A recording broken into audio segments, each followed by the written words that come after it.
Hello everyone, welcome to True IAS and PCS. Previous lecture को दोस्तों हम लोग कंटिन्यू करते हैं। हम लोग एक बात कर रहे थे जो कि अधूरी रह गई थी। हमें कुछ एस्पेक्ट्स जानने हैं। जब 80th अमेंडमेंट एक्ट और 101st अमेंडमेंट एक्ट के बारे में हम डिस्कस कर रहे थे, राइटर जब आपको ये बोल रहा था कि फाइनेंशियल जो रिलेशंस होते हैं सेंट्रल और स्टेट के, उसमें राइटर ने हमें एक चीज़ बताई थी यहाँ पर कि 80th अमेंडमेंट एक्ट जो साल 2000 में आया था और 101st अमेंडमेंट एक्ट जो 2016 में आया, जीएसटी जिसको हम लोग कहते हैं, उसने कुछ मेजर चेंजेस इंट्रोड्यूस करे कि किस तरीके से जो टैक्स रेवेन्यू होता है सेंटर और स्टेट के पास, वो डिवाइड कैसे होना चाहिए, डिस्ट्रीब्यूट कैसे होना चाहिए। ये वाली आप बात बहुत अच्छे से जानते हो कि हमारे देश में एक कमीशन का गठन होता है हर एक 5 साल में, ये डिसाइड करने के लिए कि सेंटर और स्टेट्स के बीच में ये जो पैसा है कैसे बांटा जाएगा। यानी कि सेंटर के पास जो टैक्स प्रोसीड्स आए हैं उसको सेंटर डिवाइड कैसे करेगा राज्यों के बीच में, राज्यों के साथ। क्या कहते हैं उस कमीशन को? उस कमीशन का नाम है फाइनेंस कमीशन। ठीक है, क्या ये परमानेंट बॉडी है श्रेया?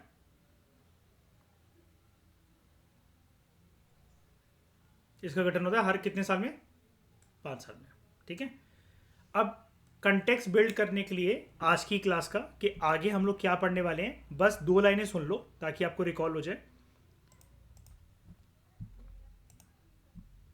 2 लाइनें ये हैं, 2 अमेंडमेंट एक्ट है आपके सामने, 80th और 101st। ठीक है, 101st की बात हम नहीं करेंगे, हम अच्छे से जानते हैं कि इसका लेना देना सबको जीएसटी के साथ है, तो इसको 1 मिनट के लिए कर देते हैं साइड। ठीक है, एक तो ये लाइन हो गई। 80th अमेंडमेंट एक्ट के बारे में बस एक लाइन सुन लो जो इंपॉर्टेंट है, जिसकी बेसिस पर आज की क्लास आपकी चलने वाली है। 80th अमेंडमेंट एक्ट इनेक्ट इसलिए करा गया था 10वीं फाइनेंस कमीशन की रिकमेंडेशंस को इफेक्ट में लाने के लिए। 10वीं फाइनेंस कमीशन की रिकमेंडेशंस को इफेक्ट में लाने के लिए। तो कमीशन की रिकमेंडेशन क्या थी पिछली क्लास में मैंने आपको बताया था, लेकिन आजकल अपनी क्लासेस 1.5 घंटे की ऑलमोस्ट हो रही है, तो लास्ट तक जाते जाते हो सकता है सुन पड़ जाता हो आपका दिमाग। एक बार के लिए बस रिकॉल इसलिए करवा रहा हूँ मैं। कमीशन जो है उसने रिकमेंड ये करा था कि out of the total income obtained from certain central taxes, यानी कि central taxes and duties, total income जो कि कौन ऑब्टेन कर रहा है यहाँ पर, इसका क्या मतलब हुआ shiny? Central tax and duties कौन ऑब्टेन कर रहा है? केंद्र की सरकार, है ना।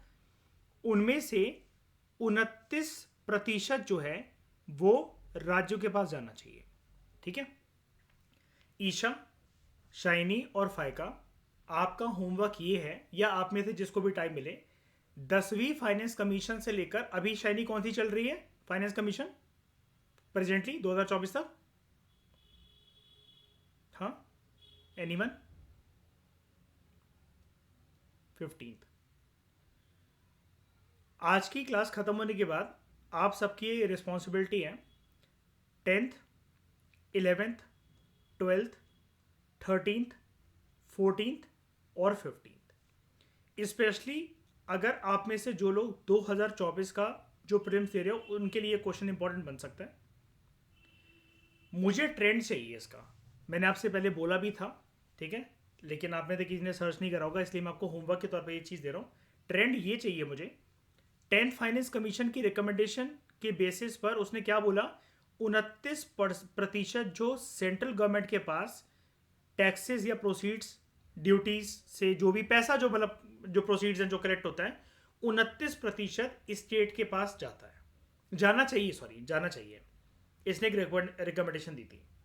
ठीक है, और इसको एक नाम दिया गया था alternative scheme of devolution and it came into effect from 1 अप्रैल 1996। ये बाढ़ में जाइए, इसका कुछ लेना देना नहीं है।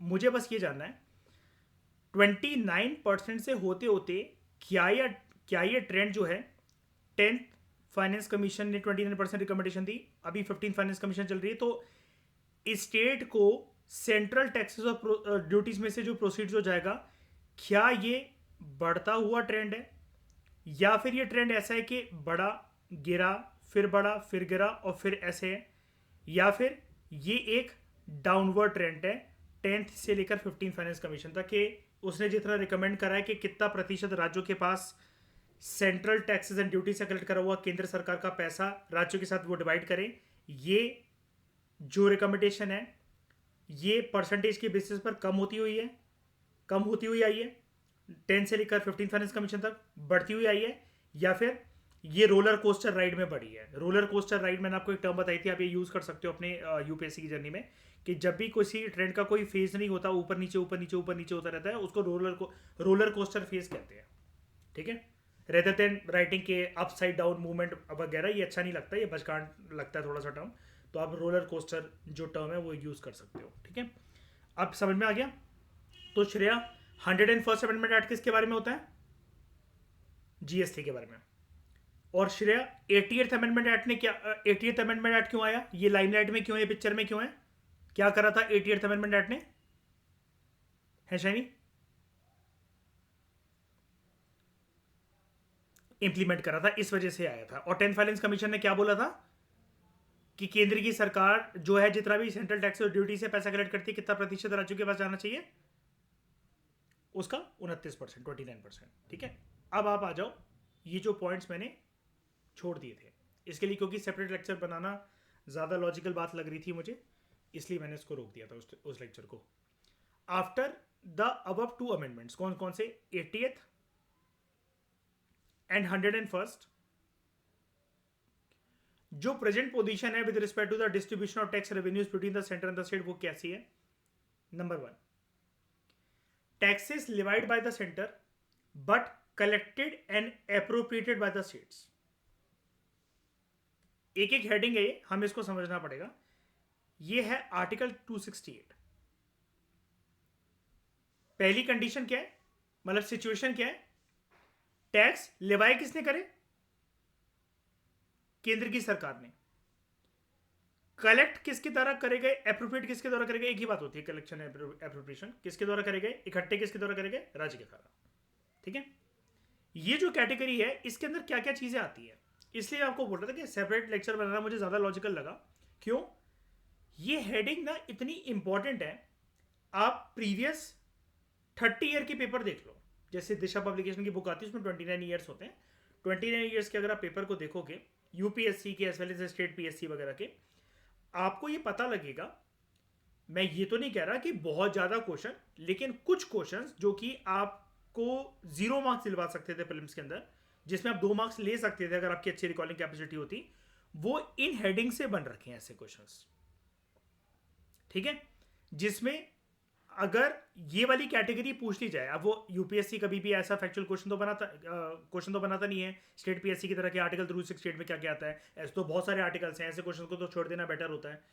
लेकिन टैक्सेस जो लेवाई करे जाते हैं सेंटर के द्वारा, कलेक्ट एंड एप्रोप्रिएट करे जाते हैं स्टेट के द्वारा, ऐसे कौन से टैक्सेस होते हैं, ऐसी वो 1 2 3 4 ऑप्शन दे सकता है और बोल सकता है कि इनमें से कौन कौन से सही कैटेगरी ऑफ टैक्सेस हैं जो कि लेवाई इंपोज करे जाते हैं सेंटर के द्वारा, लेकिन उनकी कलेक्शन, उनकी एप्रोप्रिएशन पावर राज्यों के पास है under article 268 of the constitution. इसलिए आपको ये वाली बातें सारी सारी हेडिंग्स, आई थिंक 5 है इसमें, ABCD EF 6 है। ठीक है, 6 कैटेगरीज हैं और सब में एक एक कैटेगरी में अलग अलग एक एक प्रीलिम्स का क्वेश्चन बन सकता है। ठीक है, अब ये जो कैटेगरी है इसके अंदर क्या क्या आते हैं? It includes stamp duties on किस किस के ऊपर? Bills of exchange. श्रेया, यहां पर लिखा हुआ है bills of exchange, cheques, promissory note. क्या मैं बिल ऑफ एक्सचेंज को, शाइनी श्रेया, मैं बोल सकता हूं प्रोमिसरी नोट होता है वो भी एक प्रकार का, है ना? वो भी तो होता है। Cheque, promissory notes, policies of insurance, transfer of shares and others. Transfer of shares and others.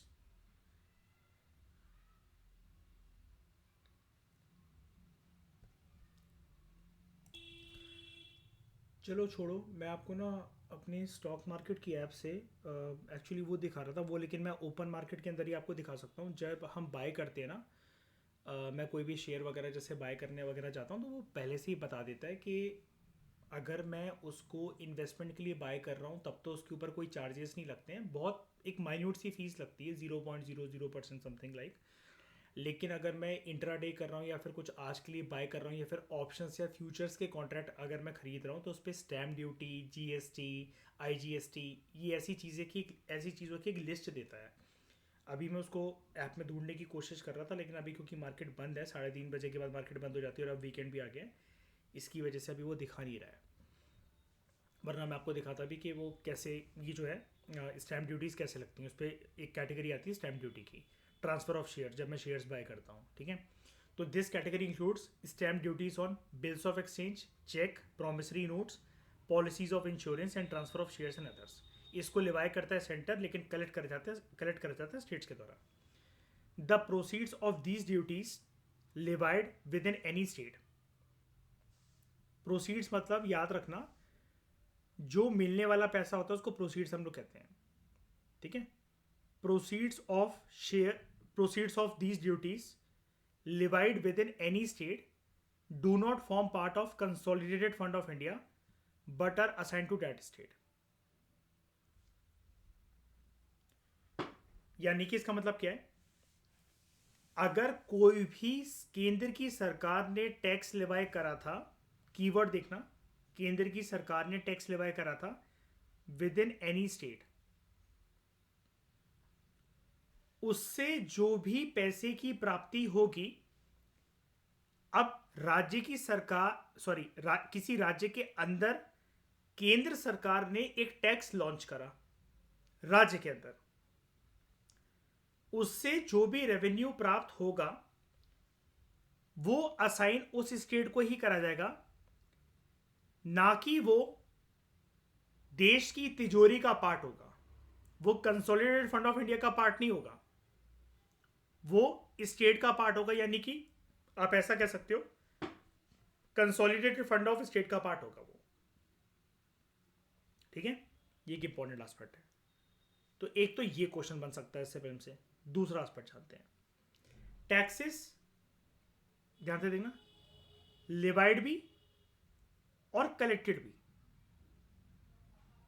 पहली सिचुएशन क्या थी, सेंटर क्या कर रही थी, ओनली लिवाई। यहां पर लिवाई भी और कलेक्शन भी सेंटर के द्वारा करी जा रही है, but they are assigned to the states.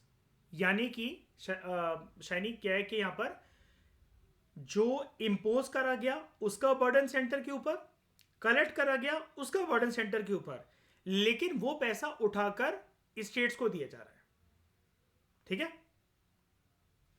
यानी कि सेंटर यहां पर ये हिंट दे रहा है ना, अगर इस लाइन को ध्यान से आप पढ़ो, फाय का ये हिंट निकल रही है ना यहां से मयूर, कि ये जो टैक्स है सेंटर ने कलेक्ट भी करा, लिवाई भी करा, ठीक है, उसको इंपोज भी करा, उसका कलेक्ट भी करा, और फ्री फंड में पैसा स्टेट्स को बांट दिया, स्टेट को हर प्रकार की ड्यूटी से मुक्त कर दिया कि हम तुम्हारे बिहाफ पर इसको कलेक्ट और लिवाई करेंगे, राइट।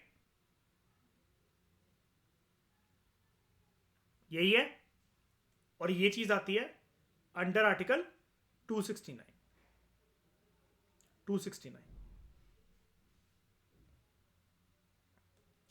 इसको जब मैं अपने नोट्स में लिखता हूं तो मैं ऐसा लिखता हूं इसको,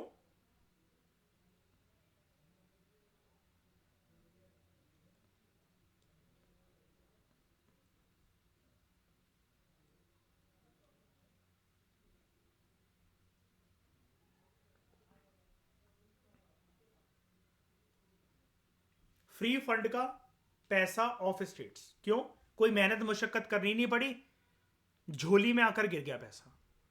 मेहनत मुशक्कत किसकी, केंद्र सरकार की।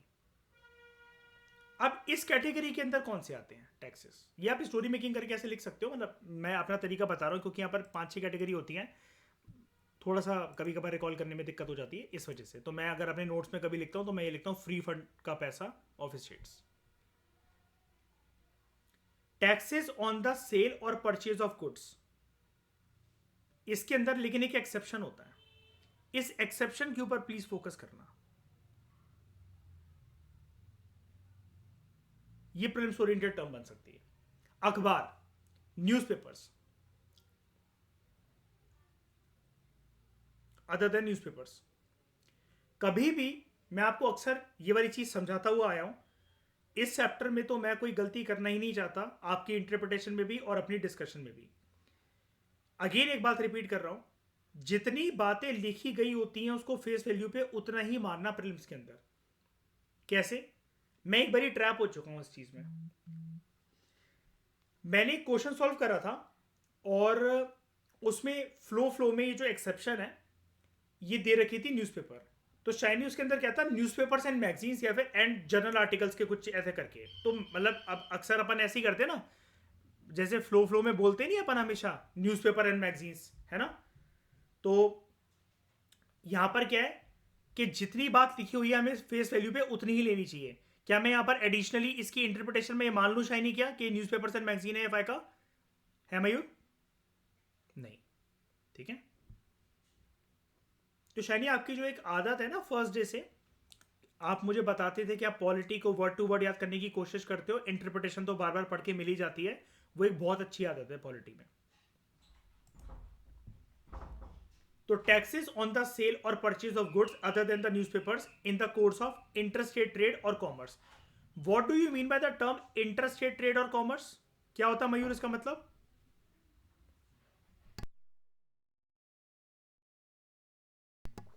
स्टेट टू स्टेट, एक राज्य के अंदर या दो राज्य या दो से ज्यादा राज्यों के बीच में।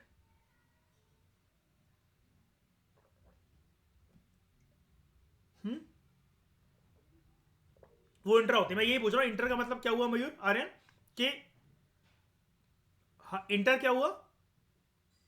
एक ही स्टेट के अंदर नहीं हुआ, दो या दो से ज्यादा राज्यों के बीच में।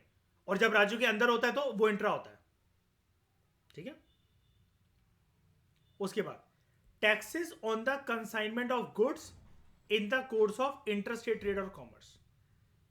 आसान से वर्ड्स हैं, कंफ्यूज मत होना। मैं मार्क कर देता हूं उसको ग्रीन कलर से डिफरेंशिएट करने के लिए। सेम चीज है, अगर आप बीच के वर्ड्स को हटा दो, बीच का वर्ड है यहां पर ये सेल और purchase of goods. Exceptional category है यहां पर other than the newspapers. Again नीचे वाली लाइन में एक जो बीच का वर्ड है वो है कंसाइनमेंट ऑफ गुड्स। बाकी पूरी चीजें सेम है, interstate trade off interstate trade या फिर कॉमर्स। गुड्स की कंसाइनमेंट क्या होती है? सेल परचेज तो हम समझते हैं, लेकिन कंसाइनमेंट क्या होती है? डिलीवरी, जब ट्रकों में भर भर कर माल लोड होकर जाता है ना।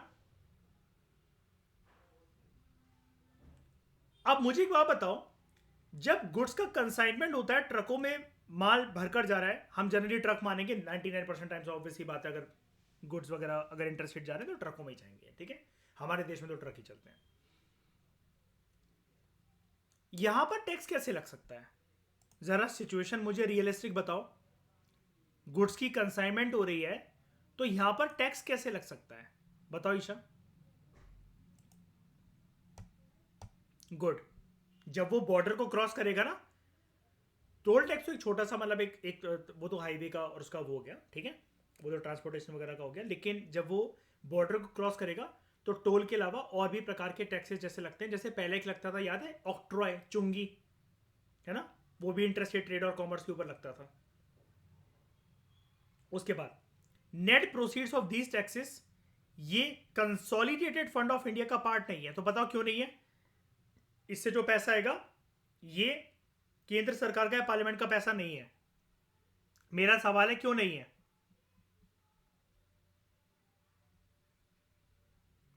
हाँ, नहीं नहीं, डायरेक्टली कलेक्ट तो कर रहे हैं। नहीं नहीं, ऊपर वाली उसमें स्टेटमेंट मैंने आपको क्या बताया था, डायरेक्टली कलेक्ट तो कर ही रहे हैं, लिवाई भी कर रहे हैं। अभी मैंने आपको बताया ना, देखो मैं हिंट्स लिखता तो जा रहा हूँ, लिवाई प्लस कलेक्शन। क्योंकि ये पूरा पैसा मैंने अभी आपको क्या बताया, फ्री फंड का पैसा ऑफ स्टेट्स, ये पूरा पैसा मयूर केंद्र की सरकार लिवाई भी करेगी, ये वाला टैक्स क्रेडिट भी करेगी, लेकिन ये पूरा पैसा उठाकर किसकी झोली में, फ्री फंड में फेंक दिया जाएगा? स्टेट। और जब स्टेट के पास किया तो बताओ वो कौन से कंसोलिडेटेड फंड का पैसा हुआ Shreya? Consolidated fund of states, ठीक है, उसको बोलते हैं Mayur consolidated fund of states. तो they are assign to the concern states in accordance with the principles laid on by the parliament. मतलब स्टेट को दिया कैसे जाएगा ऐसा पैसा, इसके लिए जो भी प्रिंसिपल्स जो निर्धारित करे जाते हैं, जो बनाए जाते हैं, वो पार्लियामेंट करता है ये वाला काम। ओके, ये पार्लियामेंट करता है। पहली कैटेगरी जो हुई, टैक्स लिवाय कौन कर रहा था? सेंटर। लेकिन कलेक्ट और उस पैसे को अपने हाथ में रखने का काम किसका था? स्टेट्स का। ठीक है, उस कैटेगरी के अंदर कौन से टैक्स आते हैं? जनरली एक ही टैक्स आता है, स्टैंप ड्यूटी। लेकिन ये हवा में बोल देना ओनली स्टैंप ड्यूटी, हम इसमें ट्रैप हो सकते हैं।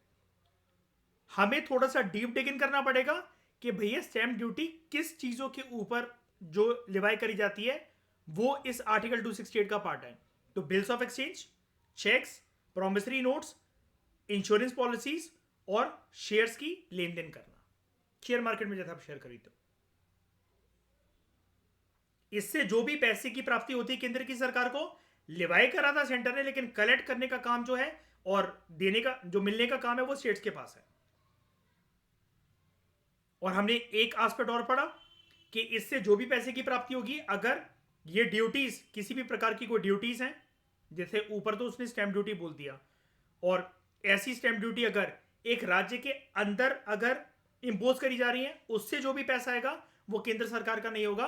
और केंद्र सरकार का अगर पैसा नहीं होगा तो पॉलिटी में पढ़े लिखे व्यक्तियों की तरह जो हम टर्म्स यूज करते हैं, वो हम ये नहीं बोलते हैं पार्लियामेंट का पैसा या सेंट्रल गवर्नमेंट का पैसा, हम उसको पॉलिटिकल साइंस की लैंग्वेज में बोलते हैं कंसोलिडेटेड फंड ऑफ इंडिया का पैसा। देश की जो सेंट्रलाइज तिजोरी है उसका पैसा, उसमें नहीं जाता है वाला पैसा, ये जाता है जो राज्य की सरकारों के पास जो तिजोरियां हैं, राज्य की जो तिजोरियां हैं, कंसोलिडेटेड फंड ऑफ स्टेट्स। फिर हमने क्या पढ़ा? 269 में वो कैटेगरी ऑफ टैक्सेस आते हैं जिसको लिवाई करने का काम केंद्र सरकार का होता है, कलेक्ट करने का काम केंद्र सरकार का होता है, लेकिन वो पूरा पैसा कलेक्ट करके लिवाई करके फ्री में राज्य सरकारों की झोलियों में डाल दिया जाएगा, उनकी तिजोरी भरती जाएगी उससे। अब इसमें दो कैटेगरी के टैक्सेस कौन से आते हैं? सबसे बड़ी बात तो अब ये पता लगाओ कि कैटेगरी तो एक ही है, यहां पर इंटरस्टेट ट्रेड या कॉमर्स होता है तो उसके दो टैक्सेस हैं। अब कौन कौन से हैं? सेल या परचेज गुड्स की अखबार काउंट नहीं होंगे इसके अंदर, ठीक है, अखबार काउंट नहीं होंगे। और दूसरा क्या कह रहे हो? नहीं, सर्विस मैं वही बोल रहा था, जैसे अब न्यूज़पेपर्स एंड मैगजीन्स हम एडिशनल जोड़ लें, ऐसा नहीं है ना। उसके बाद जितना लिखा गया उतना फेस वैल्यू पे हमें उतना ही जानना है और उतना ही याद करना है। उसके बाद taxes on the consignment of goods, जब माल चला गया है एक राज्य से दूसरे राज्य, तो अगर आप इसको ऐसे पढ़ लो ना कि पार्ट 1 में ये होगा, पहले होगा कंसाइनमेंट, तभी तो उसकी लेन देन होगी, पार्ट 2 में होगा सेल और परचेज, राइट? ऐसी बात करेगा। नेट प्रोसीड जो है इन टैक्सेस से, ये कंसोलिडेटेड फंड ऑफ इंडिया का पार्ट नहीं होते हैं।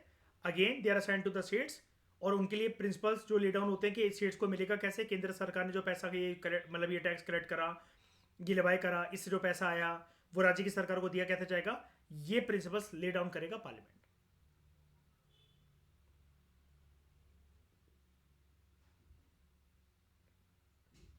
हाँ, उस पर इंपोज नहीं हो रहा है। मैं वही कह रहा हूं कि हमें ना मैं अब देखो आप ये डीप सोच गए, ठीक है। हमारे लिए यहां पर ये वाली चीज विनाशकारी हो सकती है। चल गया ना एक्स्ट्रा दिमाग, देखो ज्योग्राफी वाला कि ट्रांसपोर्टेशन सेक्टर इन्वॉल्व है, सर्विसेज इन्वॉल्व है ना। फिर और भी तरीके के वो लग सकते हैं, यही नहीं करना बस यहां पर गलती। हाँ। ये गलती नहीं करनी। नहीं, आर्यन बोल बिल्कुल सही रहे हो, लेकिन यहां पर कनेक्ट करते हुए इंटरप्रिटेशन सही है, लेकिन याद हो गया अगर ये वाला कंसेप्ट तो ठुक जाओगे एग्जाम में। एक बात और, अगर मुझे इस क्वेश्चन में आपको ट्रैप करना हो, देखो मैं इत्मीनान से इस टॉपिक को इसलिए पढ़ा रहा हूं, और मैं सेपरेट लेक्चर जानबूझ के मैंने बनाया, वरना मैं झंझट से निपट जाता, खुद भी आपको भी निपटा देता, प्रीवियस लेक्चर ही खींच लेता मैं आधे घंटे का। और ठीक है, समझने की कोशिश करो यार, मैं अगर इसके ऊपर इतना एम्फसाइज कर रहा हूं तो यार मैं आपका भला चाहता हूं, ठीक है। और जिस प्रकार से मैंने जहां पर इतने सालों के जो क्वेश्चंस मैंने देख रखे हैं इंस्टीट्यूट्स वाले, या खुद को भी बनाकर मैंने ट्रैप कर रखे हैं, या आशिमा और मैं एक दूसरे के लिए जैसे पहले क्वेश्चंस बनाते थे, तो उसमें मेरे को पता है कि मतलब यहाँ पर किसी का दिमाग ट्रैप लेवल पर क्या चल सकता है। मुझे आपको इसमें ट्रैप करना हो ना, आप ये तो सीख सीख गए हो, जैसे ग्रीन लाइनें जो आपको दिख रही हैं, सेल और purchase of goods, consignment of goods, article भी आप याद कर लोगे, न्यूज़पेपर की एक्सेप्शन भी आपने याद कर ली, लेवाई और कलेक्शन का काम सेंटर का है ये भी आपको याद हो गया, और फ्री फंड राज्य की सरकारों में झोली में पैसा फेंक दिया जाएगा ये भी आपको याद हो गया। अब मुझे अगर आपको ट्रैप करना है तो ट्रैप ऐसे हो सकते हो आप, जैसे आपने पूरी लक्ष्मीकांत पढ़ ली और ये वाला क्वेश्चन सर में जो आपके लिए बनाना है, मैं आपको बहुत आसानी से ट्रैप कर सकता हूँ। कैसे? इतना कुछ पढ़ने के बाद भी आप फंस ऐसे जाओगे, अगर मैं यहां पर एक लाइन अटैच कर दूं और उसका शब्द चेंज कर दूं, they are assign to the concern states in according with the principles laid down by the parliament, मैं यहां पर फ्लो में आपके दिमाग से खेल जाऊंगा और यहां पर लिख दूंगा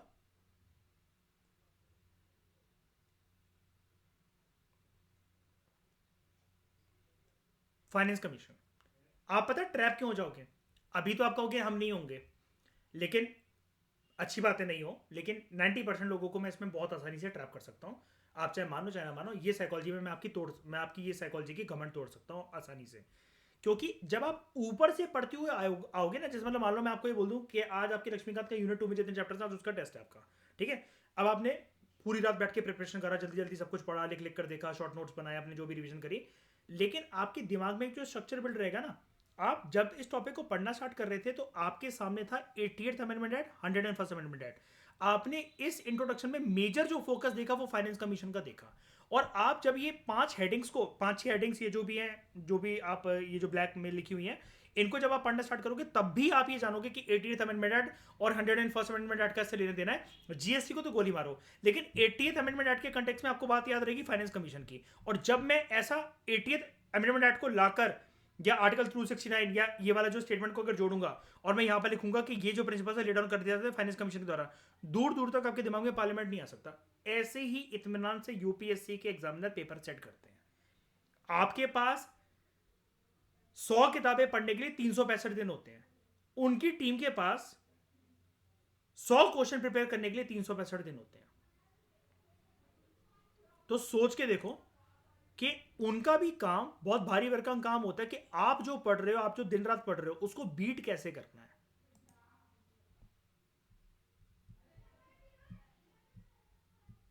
लेट तैयारी अगर आपने स्टार्ट करी है तो आप पेशेंस रखने के अलावा कुछ नहीं कर सकते, क्योंकि जब तक आपका सिलेबस नहीं खत्म हो जाएगा वो राइट ईयर आपके लिए आएगा नहीं एग्जाम निकालने के लिए। इसमें कोई बुरा मानने वाली बात नहीं है, लेकिन जिस दिन निकालोगे राइट अप्रोच के साथ ना, सिंगल डिजिट रैंक पक्का है उस दिन।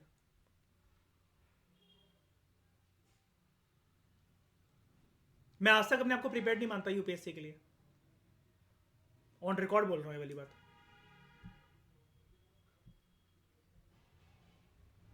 Levy and collection of goods and services tax in the codes of interstate trade or commerce.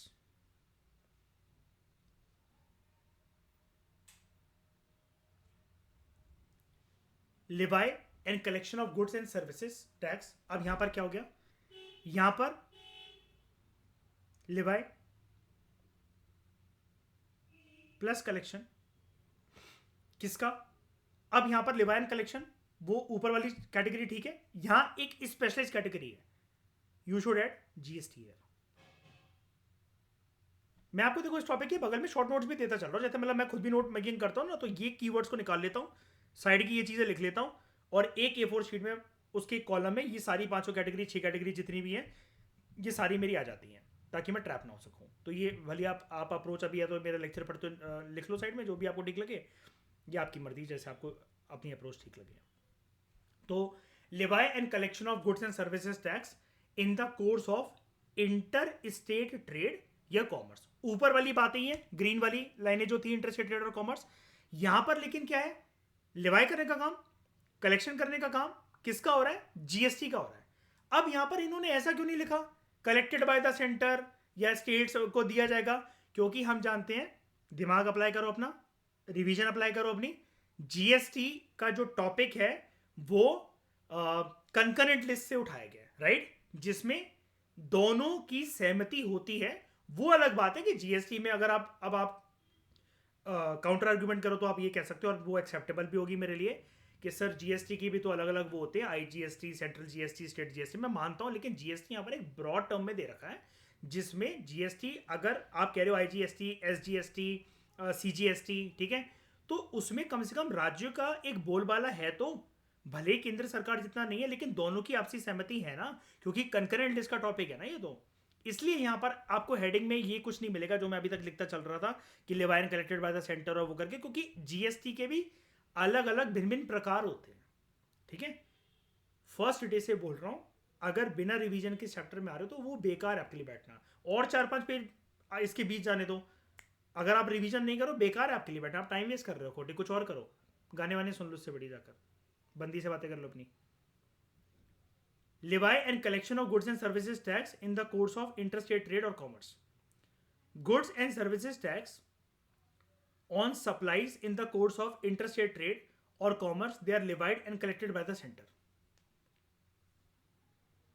अब यहां पर क्रिस्टल क्लियर वो आपको बोल रहे हैं गुड्स एंड सर्विसेज टैक्स, ठीक है, ऑन किसके ऊपर, कीवर्ड के ऊपर ध्यान दो, ऑन सप्लाईज। अगर इस सप्लाई करने की बात कर रहे हैं इंटरस्टेट ट्रेड या फिर कॉमर्स, तो यहां पर हम अपने दिमाग से एक मतलब एक टैग नहीं लगाएंगे इसको। सप्लाई करने की बात कर रहे हैं तो एक बार बताओ, अगर मुझे इसके शब्द को अच्छे से इंटरप्रेट करना हो, मैं इसमें कौन सा वर्ड अटैच करूं, सेल या परचेज ऑफ गुड्स या फिर कंसाइनमेंट ऑफ गुड्स? कंसाइनमेंट, ठीक है, गुड।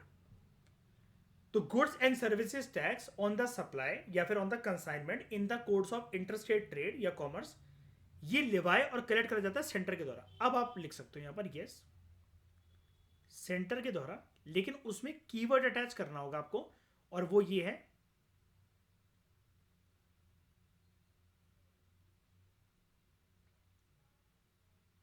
Supplies of good. अब मैंने यहां पर आपको क्यों बोला कि कीवर्ड आपको अटैच करना पड़ेगा, क्योंकि इसमें किंतु परंतु का एक एस्पेक्ट है, छोटा सा ही है, बट अब जहां पर ये बट आ गया यानी कि एक एक्सेप्शन है। But this tax is divided between center and the states in the manner provided by parliament on the recommendations of GST council. ऊपर भी क्या है कि जो प्रिंसिपल्स थे कि कैसे जो है, देखो केंद्र सरकार को पता है आर्टिकल 269 के अंतर्गत कि हमें कैसे ना कैसे करके जो पैसा है वो कलेक्ट भी हमें करना है, लिवाई भी हमें करना है, और झोली फैलाकर जो राज्य की सरकारें खड़ी हुई है उनकी झोली में पसार देना हुआ पैसा, हम जानते हैं वो अच्छे से। यहां पर क्या है, लेकिन उसके लिए फिर भी प्रिंसिपल जो है वो पार्लियामेंट ले डाउन करता है। यहां पर क्या है, ये वाले प्रिंसिपल्स जो है कि कैसे ये जीएसटी वाला जो पैसा है on the supply of interstate trade and commerce वाले जो गुड्स है, ठीक है, या जो सप्लाईज हो रही हैं, इसका कैसे पैसा जो है डिवाइड होना है सेंटर और स्टेट के बीच में, ये पार्लियामेंट ही प्रोवाइड करेगा। लेकिन पार्लियामेंट अब ये वाला काम करेगा on the recommendations of GST council, क्योंकि जीएसटी कि जो टैक्स प्रोसीड्स वगैरह या कोई भी जो डिसीजन है जीएसटी से रिलेटेड, वो एक उसके लिए अलग से बॉडी बना रखी है जीएसटी काउंसिल। ये हमने बहुत अच्छे तरीके से इकोनॉमिक्स में पढ़ रखा है नितिन सिंघानिया में, और आप जीएसटी के टॉपिक को एज सच बहुत अच्छे से जानते हो, ठीक है। तो आप जीएसटी काउंसिल के बारे में आप ऐसा नहीं कह सकते अभी तक कि आपने सुना नहीं है, मतलब जो लोग अभी तक शुरू से आ रहे हैं मेरे फाउंडेशन कोर्स में उनकी बात कर रहा हूँ, ठीक है। जो लोग नए वो कोई बात नहीं, धीरे धीरे करके सीख जाओगे। तो ये जो टैक्स है it is divided between centre and the states ऐसे मैनर में which is provided by parliament on the recommendations of GST council. Further parliament इस बात के लिए भी ऑथराइज है कि वो ऐसे प्रिंसिपल्स बनाए for determining the place of supply. देख रहे हो, पार्लियामेंट इस चीज के लिए ऑथराइज्ड है कि वो प्रिंसिपल्स बना सकता है, क्या डिटरमाइन करने के लिए, determining the place of supply, location of supply, and when a supply of goods or services or both takes place in the course of interstate trade or commerce। एक तो प्लेस और कब होगी उसकी सप्लाई, तो यहां पर दोनों चीजें अब ऐड कर लो, supply of goods and services, क्योंकि इसने दोनों बातें करी थी। यहां पर ऊपर वाले केस में हमें अपना दिमाग नहीं लगाना है, जब गुड्स लिखा हो तो गुड्स ही मानना है। और ये है इसी का सब पार्ट 269 नॉर्मल टैक्सेस की बात हो रही थी, 269A स्पेशल टैक्स की बात हो रही है जीएसटी की, जो कि एक इनडायरेक्ट टैक्स होता है, आपको भी पता है। इसका एक यूनिक नाम है, आपको क्या दे रहा हूं जब से चैप्टर चल रहा है, इंडायरेक्ट टैक्स है, लेकिन हम लोग क्या कहते हैं उसको थोड़ा सा हायर स्टैंडर्ड में, क्या कह रहे हो? गुड मयूर, डेस्टिनेशन बेस्ड टैक्स। और ये कौन से इफेक्ट को रिड्यूस करता है? Cascading effect. आर्यन समझाओ कैस्केडिंग इफेक्ट क्या होता है?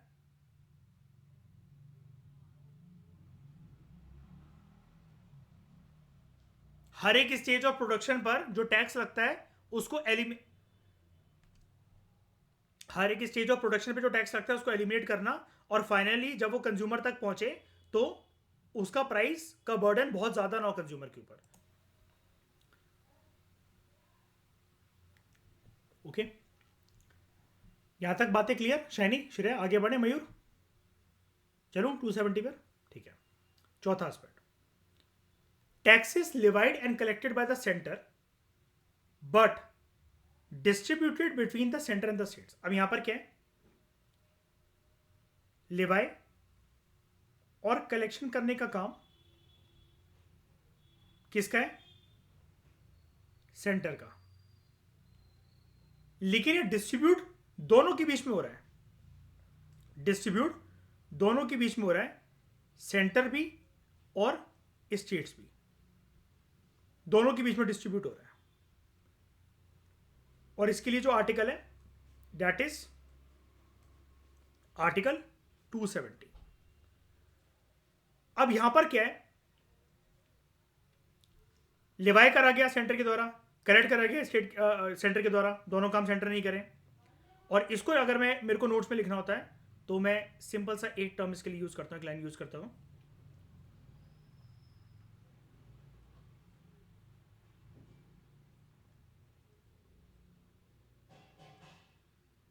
केक कटेगा सब में बटेगा।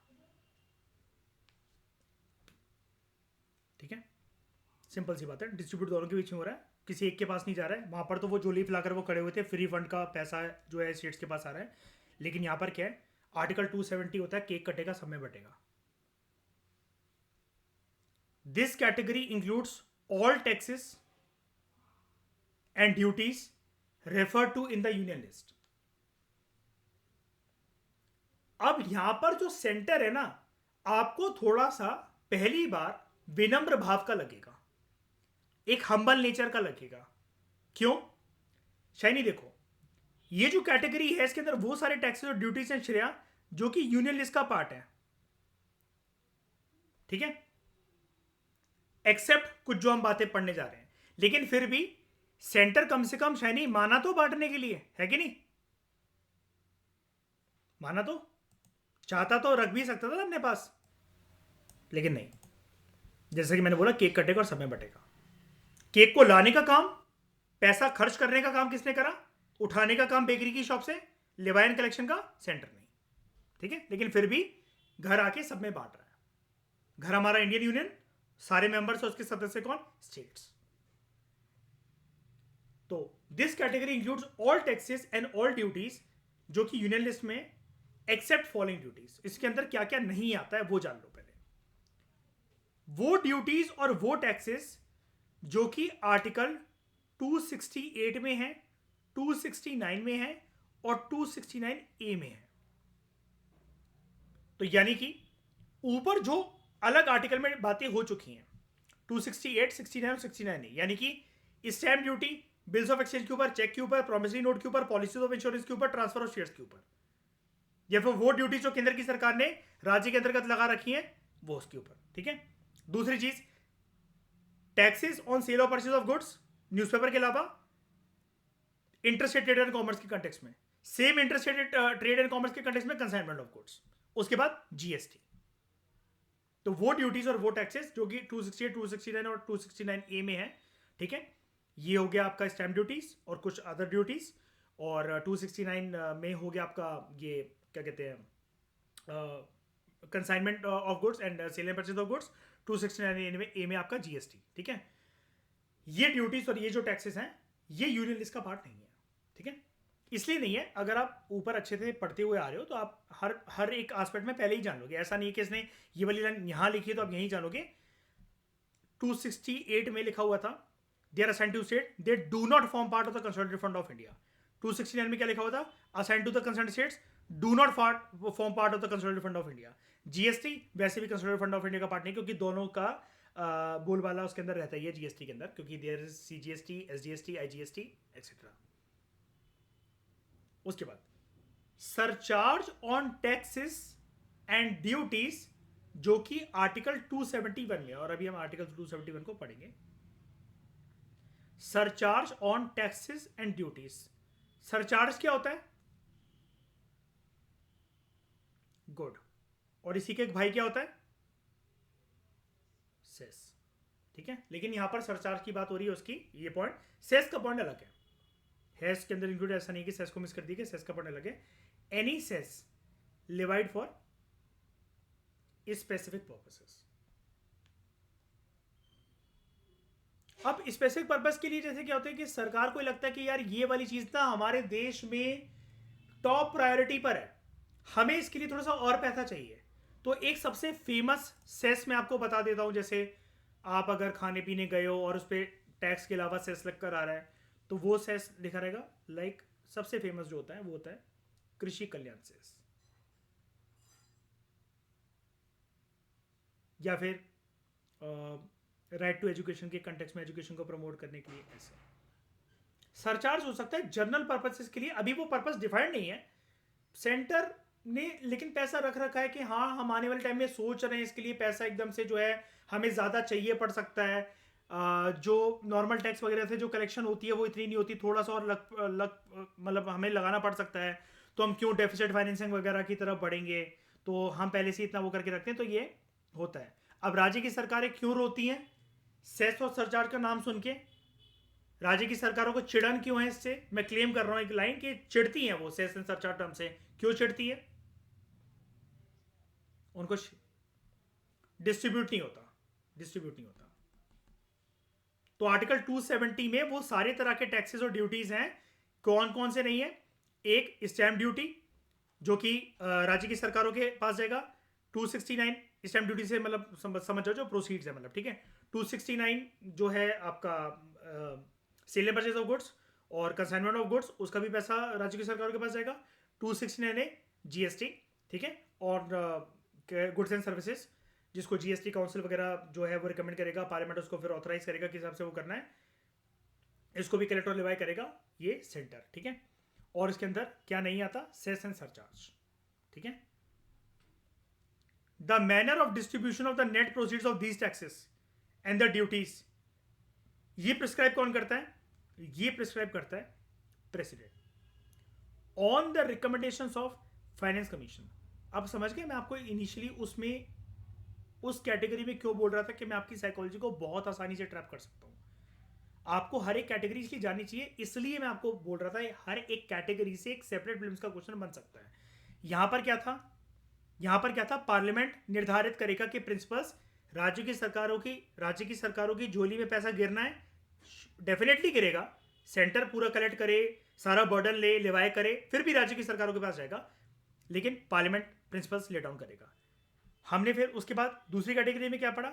पार्लियामेंट ही प्रिंसिपल्स ले डाउन करेगा विद रिस्पेक्ट टू जीएसटी वाला जो पॉइंट था, लेकिन on the recommendation of GST council.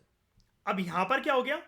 यहां पर जो नेट प्रोसीड्स हैं ये किस तरीके से डिस्ट्रीब्यूट होंगे, ये प्रिस्क्राइब कर जाएंगे राष्ट्रपति के द्वारा on the recommendation of finance commission. तो जो आप article 80 amendment act 80th amendment act के कंटेक्स्ट में पढ़ रहे थे फाइनेंस कमीशन, वो वाली बात यहां पर जाकर फिट होती है। यहां पर सिनेरियो ही चेंज हो गया। राष्ट्रपति फाइनेंस कमीशन 269 ए में जीएसटी के कंटेक्स्ट में क्या था?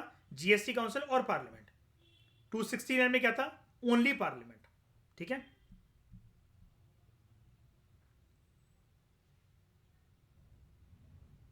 Next, surcharge on certain taxes and certain duties for purposes of centre. अभी मैंने आपको बताया सरचार्ज क्यों लगता है। कोई भी डेजिग्नेटेड पर्पस जो कि सेंटर का हो, आने वाले टाइम में जो केंद्र सरकार सोच रही है जिसको प्रायोरिटी वगैरह बनाने का, उसके लिए उनको पैसा चाहिए पड़ सकता है, तो उन टैक्सेस एंड ड्यूटीज के ऊपर सरचार्ज ये आता है आर्टिकल 271 में।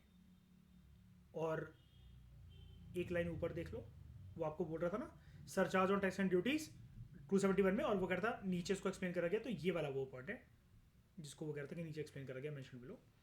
पार्लियामेंट जो है किसी भी वक्त लिवाई कर सकता है surcharge on taxes on certain kinds of duties, जो कि आर्टिकल 269 में है और 270 में है। 269 में क्या? Sale and purchase of goods other than newspaper, consignment of goods. 270 क्या? वो सारे टैक्सेस, वो सारे ड्यूटीज जो कि यूनियन लिस्ट का पार्ट है। ठीक है, तो पार्लियामेंट किसी भी वक्त लिवाई कर सकता है surcharge on taxes and duties refer to in article 269 and 270। जो प्रोसीड्स होता है ऐसे सरचार्जेस का, आप ये चीज़ तो आप अच्छे से जानते ही हो इकोनॉमिक्स को, तो आपने इतना पढ़ी रखा है। सरचार्ज का पैसा, अभी मैंने आपको बोला कि राज्य की सरकार क्यों रोती रहती है, क्योंकि सरचार्ज का पैसा राज्यों की सरकारों के पास नहीं जाता है, it goes to the centre. Keyword पे ध्यान देना, एक्सक्लूसिवली सेंटर के पास आता है, सिर्फ सेंटर के पास आता है। In other words, states have no share in these surcharges.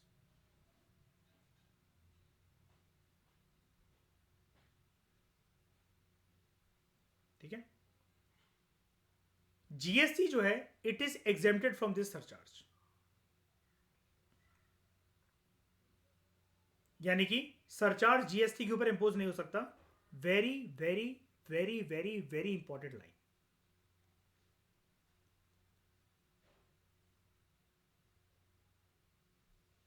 ये अपने आप में एक प्रीलिम्स का क्वेश्चन है, मतलब आपको बोल देगा which among the following is exempted from surcharge वगैरह ऐसा करके, तो अब आप सोचोगे यार ये लिस्ट तो कभी पढ़ी ही नहीं, टैक्स वाला चैप्टर करा, ये वाला चैप्टर करा, नितिन सिंघानिया वगैरह से तो कहीं दे नहीं रखा था। आपको सिर्फ इतना जानना चाहिए, GST is exempted from this surcharge.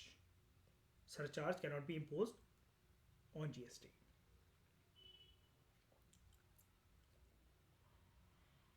ठीक है, last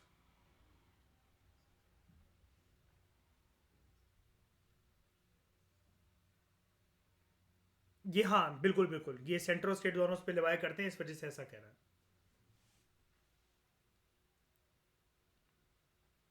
taxes levied and collected and retained by the states.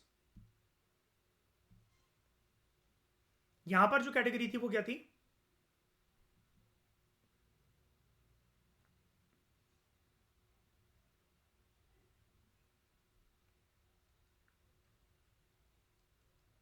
Hundred percent exclusive domain of centre. एक second, 100% exclusive domain of centre, और उसको हम जानते हैं, इसका नाम है सरचार्ज। और ये है यहां पर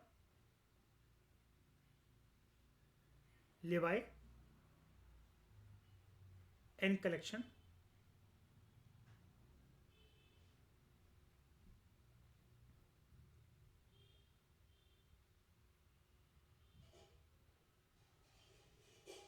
एंड रिटेनिंग।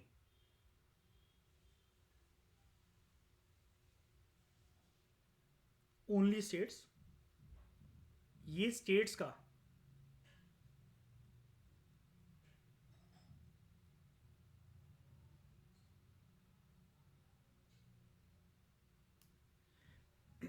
स्टेट्स का एक्सक्लूसिव डोमेन है।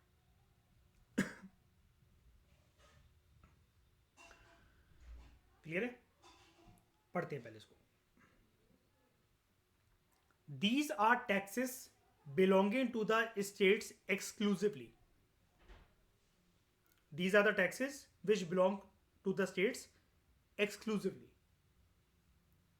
They are enumerated in state list. अब देखो ट्रैप, जो मैंने बात लाइन नहीं कही आपको ऊपर, फर्क जानते हैं। यहां पर जब ये 270 आर्टिकल का जिक्र हमसे कर रहा था, कह रहा था इसके अंदर सारे टैक्सेस और आर्टिकल्स हैं जो कि यूनियन लिस्ट में लिखे गए हैं। लेकिन फिर भी इस लाइन को लिखना एक मजाकिया तौर पे मत लेना, मैंने जेन्युइन ये वाली लाइन लिखी है। मैं अपने नोट्स में ऐसे डिफरेंशिएट कर पाता हूं ट्रैप्स को आइडेंटिफाई करके। नोट मेकिंग में से ट्रैप्स की करता हूं। केक कटेगा सब में बटेगा। भले ही ये डोमेन जो है यूनियन लिस्ट की है, जो टैक्सेस और ड्यूटीज यहां पर आएंगे, हम इतनी बात जानते हैं पॉलिटी को पढ़ के भाई कि यूनियन लिस्ट के सारे आइटम जो है उसके ऊपर कोई भी चीज डिसीजन मेकिंग, उससे किसी भी प्रकार का फायदा सिर्फ और सिर्फ केंद्र सरकार के पास जाना है। अब ये चैप्टर ने हमें कंफ्यूज कैसे करा है, इसकी एक्सेप्शन एकदम से हम क्यों नहीं सोच पाएंगे एग्जामिनेशन हॉल में अगर पढ़ के ना गए हो तो। इस चैप्टर ने हमें फर्स्ट हाफ में एक सिनेरियो ये क्लियर कर दिया हमारे दिमाग में कि कभी भी जब केंद्र सरकार और राज्य सरकार का किसी भी प्रकार का मैटर होता है, एडमिनिस्ट्रेटिव रिलेशंस, फाइनेंशियल रिलेशंस या लेजिस्लेटिव रिलेशंस, उसमें हमेशा पलड़ा जो भारी रहता है वो सेंटर का रहता है। हमेशा सेंटर ही जीतता है, और स्टेट्स का कोई डोमेन है उसमें भी सेंटर हस्तक्षेप करता है, उसमें भी इंटरफेरेंस करता है। लेकिन यहां पर मैंने आपको बताया था टॉपिक अभी जब पढ़ाया था, ये वाली हेडिंग जो डी पॉइंट है कि अपनी हम्बलनेस सेंटर जो है इस आर्टिकल 270 के डोमेन में दिखाता है कि वो सारे टैक्सेस एंड ड्यूटीज यहां पर यूनियन लिस्ट का जो पार्ट है उसके अंतर्गत सेंटर यहां पर टैक्स को लिवाई भी कर रहा है, कलेक्ट भी कर रहा है। लेकिन यहां पर डिस्ट्रीब्यूट दोनों के बीच में हो रहा है, केक कट रहा, सब में बट रहा है। लेकिन जब बात इसकी आती है स्टेट्स की, स्टेट के डोमेन में अगर कोई टैक्स कलेक्टिंग पावर स्टेट्स की है और ज्यादातर कैटेगरीज किसके पास है, जैसे 18 लिख रहा है, चलो ये तो नंबर दे दिया इसने, मैंने आपको क्या पढ़ाया था, ज्यादातर किसके पास है नंबर, स्टेट के पास ही है। यहां पर एक्सक्लूसिव जो डोमेन है वो स्टेट्स का है, सेंटर का एक्सक्लूसिव डोमेन नहीं है यूनियन लिस्ट में। सिर्फ टैक्स अगर वो कलेक्ट कर भी ले, ड्यूटीज कलेक्ट कर ले, उसका जो प्रोसीड्स है केक कटेगा सब में बटेगा, ऐसा हाल है सेंटर का। लेकिन क्या कोई एक्सक्लूसिव डोमेन है? जी हां है, सिर्फ एक कैटेगरी में, हालांकि वो दो कैटेगरीज होती हैं, सरचार्ज एंड सेस। लेकिन आर्टिकल 271 में सिर्फ सरचार्ज का नाम लिखा जाता है। लेकिन हम इसका एक्सटेंडेड वर्जन जानते हैं, सेस एंड सरचार्ज। लेकिन 271 के कंटेक्स्ट में आ जाए तो आप सिर्फ लिखो सरचार्ज। अब ये जो है इसके लिए कोई आर्टिकल नहीं है एक्सक्लूसिव कैटेगरी ऑफ स्टेट्स। ये सिर्फ क्यों क्यों नहीं है? क्योंकि ये बोला गया they are enumerated in the state list and they are 18 in number. Centre के कितने होते हैं नंबर में? 13। तो दीज आर 18। अब वो कुछ एंट्री बता रहे कि entry 52 taxes on the entry of goods in a local area for consumption, use or sale therein, and entry 55 taxes on advertisements other than advertisements published in the newspaper and advertisement broadcast by radio or television, ये हटा दिए गए थे bye 101st amendment act, यानी कि through GST act. ये important नहीं है, छोड़ो उसको। लेकिन ये ठीक है यार, मैं ये नहीं कह सकता इंपॉर्टेंट नहीं है। प्रिम्स के परस्पेक्टिव से ये बन सकता है कि जीएसटी के आने की वजह से जो स्टेट लिस्ट है उनमें से एंट्री नंबर तो छोड़ो, लेकिन किस तरीके के टैक्सेस को ओमिट कर दिया गया था, हटा दिया गया था। 4 स्टेटमेंट में से ये 2 स्टेटमेंट्स ऐसी आ सकती हैं, आपको आ सकती हैं। आई एम एक्सट्रीमली सॉरी, फालतू नहीं है, ये इंपॉर्टेंट है। वो शायद से मैं फालतू इसलिए बोल गया क्योंकि अभी पढ़ाते पढ़ाते मैंने शायद से इसको ध्यान से देखा है। मैंने कंटेंट प्रिपरेशन करते वक्त इस हफ्ते नहीं देखा शायद से इस लाइन को अच्छे से। तो दीज आर ये 18 आइटम्स कौन कौन से हैं? सबसे बड़ी बात, सबसे पहला land revenue, very important. Taxes on agriculture income. आप देख रहे हो एग्रीकल्चरल जो लैंड होता है या जो उससे इनकम होती है, आप अभी तक ये जानते हो कि सर ये एग्रीकल्चर इनकम के ऊपर ये टैक्स जो है ये कब से लगने लगा, है ना? कुछ राज्य अपने हिसाब से व्यवस्था बना सकती है, उनका स्टेट लेजिस्लेटिव व्यवस्था बना सकता है कि एग्रीकल्चर इनकम को टैक्सेशन की कैटेगरी में डालना है कि नहीं डालना है। लेकिन जर्नली राज्य की सरकार ऐसा करती है कि नहीं करती है? नहीं करती है। किसकी वजह से? इसके पीछे एलिमेंट क्या होता है? Vote bank politics, good, elections. लेकिन अगर करा जाता ना तो कुछ डोमेन में करा जाता। अब जैसे आर्यन समझ रहे हो ना मयूर, एग्रीकल्चर एक बहुत बड़ा डोमेन है। हम एग्रीकल्चर का जो पहला चैप्टर हमने करा था, मींस जो हमारा जीएस पेपर 3 का सिलेबस है, पहला चैप्टर जो पढ़ा था स्टेट आईक्यू की बुक से, मयूर हमने शाइनी जाना था ना, उसके अंदर एग्रीकल्चर के अंदर फिशरीज, पिसिकल्चर है ना, हनी बी फार्मिंग, बहुत कुछ आता है। वो सारा एग्रीकल्चर का हम लोग कैसे डिफाइन करते हैं शाइनी, उसमें कभी एग्रीकल्चर नहीं बोलते, एग्रीकल्चर है एलिड सेक्टर्स, ये एग्रीकल्चर है एलिड एक्टिविटीज़। तो वो आता तो एग्रीकल्चर के साथ ही है ना, डेयरी फार्मिंग वगैरह ये सब कुछ। तो उसके अंदर कहाँ का जो टैक्स लगने हैं उसकी बात कर रहे हो। तो आप इसको, आपके दिमाग में पिक्चर क्या आती है, एक किसान खेती बाड़ी कर रहा है, हल चला रहा है ना, वो सिर्फ एग्रीकल्चर नहीं होता। मैंने आपको बताया था जब हम स्टडी आई क्योंकि वो बुक से पहले चैप्टर कर रहे थे। उसके बाद taxes on agriculture income, land revenue हो गया। तीसरा, duties in respect of succession to agriculture land, जो ड्यूटी लगेगी। अभी ड्यूटीज कैसे लगती है, सक्सेशन टू एग्रीकल्चर लैंड क्या हुआ यहाँ पर, मतलब खेती बाड़ी अभी तक मेरे बाप दादाओं के नाम पर है, अब वो मेरे नाम पर आ रही है, ठीक है। Estate duty in respect of agriculture land, taxes on lands and building, taxes on mineral rights, duties of excise on alcoholic liquors for human consumption, opium, Indian hemp and other narcotic drugs and narcotics, but not including medicinal and toilet preparations containing alcohol or narcotics. फिर tax on the consumption or sale of electricity, tax on the sale of petroleum crude, high speed diesel, motor spirit commonly known as petrol, natural gas, aviation turbine fuel. aviation turbine fuel किसमें use होता है, science and technology के lecture में क्या पढ़ाया था, हाँ aeroplanes rockets वगैरह, ठीक है। Alcoholic liquor for human consumption but not including sale in the course of interstate trade or commerce or sale in the course of international trade or commerce of such goods, ठीक है। Taxes on goods and passengers carried by road और inland waterways, इसके अंदर generally क्या ऐसा tax आ जाएगा, taxes on goods and passengers carried by road और inland waterways, कैसा टैक्स आ जाएगा अगर रोडवेज की अगर आप बात बता तो,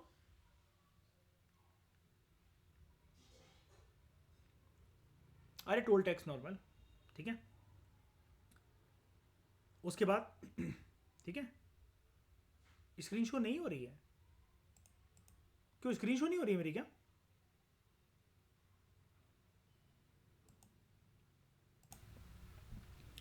taxes on vehicles, taxes on animals and boats, toll अलग से कैटेगरी यहां पर करके मेंशन इन्होंने लिखा हुआ है, taxes on professional trades callings and employment.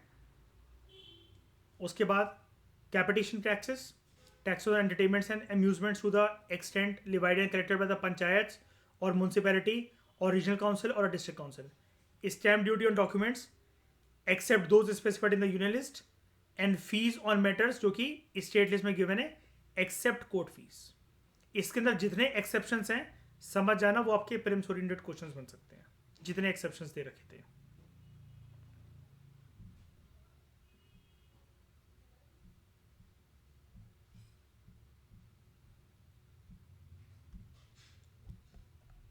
ठीक है, कोई डाउट यहां तक किसी को, कोई डाउट, क्लियर है आर्यन, हाय का। देखो जो कैपिटेशन टैक्स होता है, मतलब बेसिकली मैं इसको आपको गूगल से दिखाता हूँ एग्जाम्पल के तौर पे, आप समझ पाओगे। कैपिटेशन एक फी होती है, एक टैक्स होता है, ठीक है। सबसे पहले टैक्स को समझो यार, ये इंडिया के कंटेक्स्ट में आपको दिखाता हूँ मैं, अलग अलग कंट्री में अलग अलग कंटेक्स्ट में वर्क करता है। यहाँ इसको पढ़ो, इसी के टैक्स के ऊपर, मतलब बेसिकली जो फी जो कलेक्ट होती है उसको टैक्स बोल दिया जाता है। वैसे अगर आप इसको फी बोलो ना, यूपीएससी में लिखते हो तो वो ज़्यादा बेटर है। अब यहाँ पर एक जो इंडिविजुअल अर्न क्या करता है, उसकी नेटवर्थ क्या होती है, वो आप टैक्स जानते हो कि वो इनकम टैक्स होता है, ठीक है। ये जो टैक्स है ये गवर्नमेंट डिटरमाइन करती है, ये इंडिविजुअली इनकम की नेटवर्थ के बेसिस पे नहीं होता, लेकिन आप अलग अलग जगहों से जो भी आप रेवेन्यू कलेक्ट करते हो ना, जैसे मतलब मान लो आपको एडिशनल इनकम के ऊपर की जो मलाई आ रही है, ठीक है, किसी भी चीज से, तो वो आपकी अल्टीमेटली आर्यन काउंट तो इनकम में ही हो रही है ना, ग्रोथ तो आपकी उससे हो ही रही है ना। अब आप दिखा रहे हो कि भैया ये मेरी नॉर्मल इनकम है, ये मेरी सैलरी है, इससे मुझे फिक्स इनकम आती है, लेकिन आपको एकदम से किस्मत का एक ऐसा पुश लगा कि आपके पास कहीं से और रेवेन्यू आ गया, स्टैंडर्ड ऑफ लिविंग आपका बढ़ गया, आपके पास और ज्यादा पैसे आ गए, तो आपने रेवेन्यू के ऊपर अपनी जो नॉर्मल रेवेन्यू आता था उसके ऊपर अपनी एक छत बिल्ड कर ली, एक मलाई बिल्ड कर ली है, ठीक है। अल्टीमेटली तो गवर्नमेंट इसके ऊपर डिसाइड करती है कि इसके ऊपर एडिशनल टैक्स कितना लगना है, ठीक है। अब ये इसकी एक कैटेगरी अगर मैं आपको दूं, मैं आपको नॉर्मली इसको क्यों नहीं बताकर गूगल से क्यों दिखा रहा था, ये क्योंकि इनकम या नेटवर्थ की बेसिस पर नहीं होती है। अब अगर इसका मैं एग्जांपल देने पे आऊं तो यार देखो, ये एक ऐसी चीज हो सकती है जो कि government time to time decide करे, और हो सकता है कि कोई एक फाइनेंशियल एसेट्स हो जो कि जस्ट लॉन्च हुए हों, लाइक एनएफटी या क्रिप्टो करेंसीज, कल को सरकार उसको भी इस कैटेगरी में शामिल करके कि आप जो लोग जो इसमें इन्वेस्ट करते हैं, जो इसके ऊपर जो मतलब रेवेन्यू कमाते हैं, उनकी किस्मत बदल गई, आपका रेवेन्यू बेसिस जो है वो बढ़ गया, ओवरऑल आपकी जो फैमिली इनकम है उसकी वजह से बिल्कुल चेंज ही हो गई है, उसके ऊपर ये कैपिटेशन टैक्स लग सकता है। इसलिए मैं आपको बोल रहा था, क्योंकि रेगुलर नहीं है तो इसको फी बोलो ना तो ज्यादा बेटर है, समझ गए। रेगुलर का है, ऐसा सबके साथ होता है क्या? बिल्कुल नहीं है, और गवर्नमेंट के टाइम टू टाइम इसके लिए इंस्ट्रक्शन जारी करती है। इसलिए यहाँ पर ये जो टैक्स लिखा हुआ ना, ये ठीक नहीं है, इसलिए मैं इसको यहाँ पर ऐसा बोलना नहीं चाह रहा था। ये फी है एक्चुअली एक तरह की। तो इस डिस्कशन में दोस्तों फिलहाल इतना ही। Thank you very much for discussion.